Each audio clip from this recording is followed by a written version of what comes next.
mzigo wangu au unipe thamani ya pesa kulingana na mzigo ambao nimekupa. Na sitaki umuingize mwanangu kwenye biashara zako. Huyu Yahaya ni nani? Unaweza kunieleza mara ya mwisho ulivyoonana na mumeo akiwa hai? Kulikuwa kuna ugomvi gani baina yako na mumeo? Mimi na mume wangu tulikuwa tuna uzozo wa kawaida tu ambao unatokea katika familia. Gonjwa wetu tuko naye tena. Baba yenu ameacha mganyo wa mali hapa. Unachojaribu kusema wewe ni kwamba mwanao Prince mwenye ubovu wa akili na anatakiwa apate hizo 50% katika mali.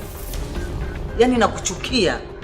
Tangu siku ya kwanza mume wangu alipoamua kukuoa wewe. Mr. Maro alirekodi video ambayo alieleza kila kitu kilichomo kwenye hayo makaratasi niliyokabidhi kwenye kikao cha juzi. Itakuwaje kama akija na ushahidi kesho? Nikuhakikishie, hawatachukua hata senti 5.